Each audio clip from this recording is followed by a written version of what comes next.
When toxic people don't shout, but silently erode your peace. Some people don't enter your life like a storm.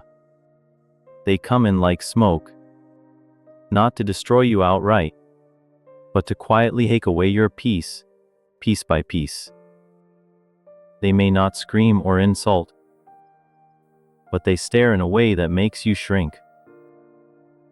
They don't yell. They whisper doubts that sound like truths. And without realizing it, you start carrying their emotional chaos as if it were your fault. In Stoicism, this is called letting your soul be invaded. Not by swords or fists, but by silent permission. But you can choose differently. You can choose not to react. You can choose not to be controlled. You can choose to become an unshakable fortress, where only you decide who enters. 1. Set emotional boundaries. Like a guardian of your inner fortress.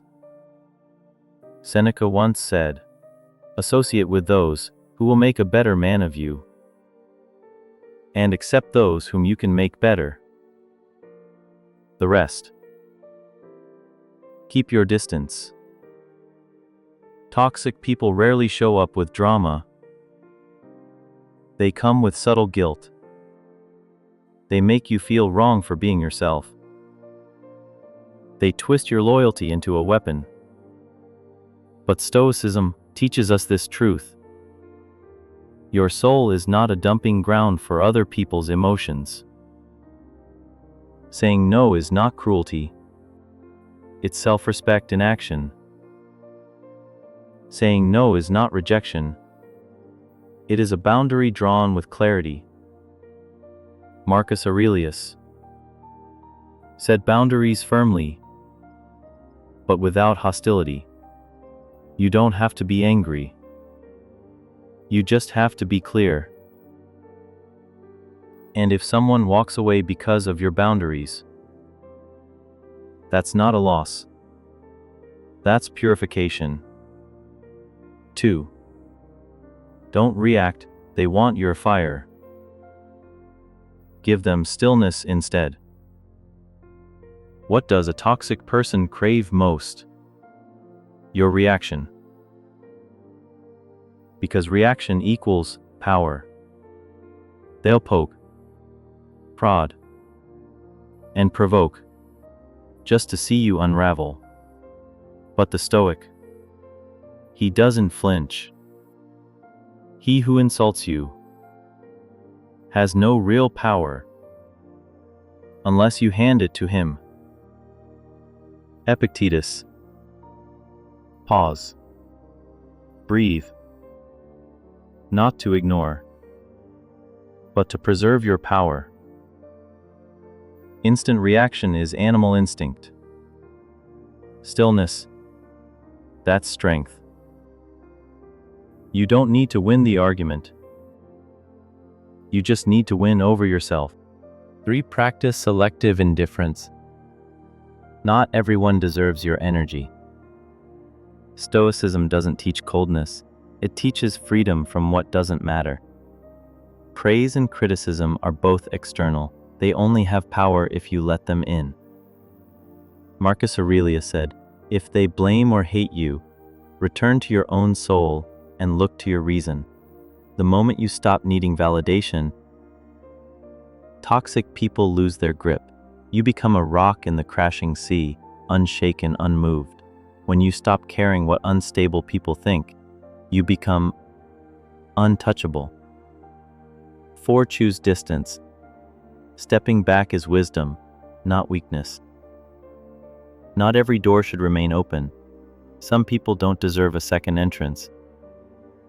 If someone repeatedly disturbs your peace, you don't owe them your presence. You are not a bundle of reactions. You are a being capable of choice. Epictetus. If they work with you, stay professional. If they're family, protect your emotional space. If they're friends, perhaps they were once. Guilt is not a good reason to stay in pain. 5. Heal, don't imitate. Don't become what hurt you. There's a seductive trap. You're hurt, so you harden. You become cold, suspicious, guarded. Don't let someone who broke you continue living inside you. The best revenge is to be unlike your enemy. Marcus Aurelius. Forgive not because they deserve it, but because you deserve peace. Write it down. Talk it out. Cry if you must. But don't live in the pain forever. Let it go before it becomes your personality. 6. Return to virtue. The core no one can touch. Toxic people thrive on chaos. Stoics live by virtue.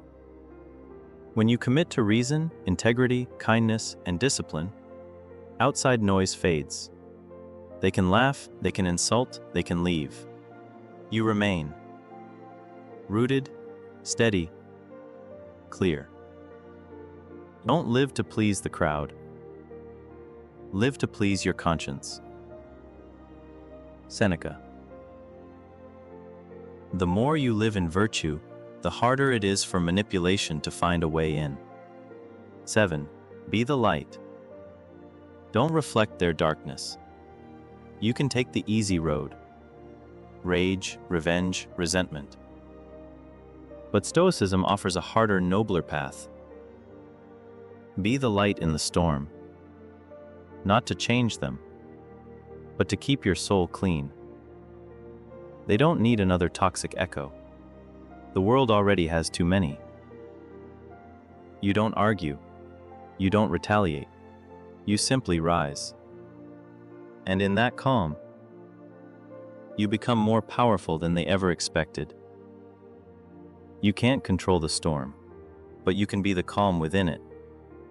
Not everyone you meet is meant to stay. Some are lessons. Some are mirrors. Some are wake-up calls. In a chaotic world, the calmest person is the strongest. Not because they've never been broken, but because they've learned how to stand up quietly, without letting pain define them. Peace isn't a mood. It's a choice. One you make every single day. Click subscribe to join Stoic Mindset and Money. Each week, you'll get powerful tools to grow stronger, think clearer, and live deeper. Even in the loudest, darkest moments. Because in the end, true strength is quiet.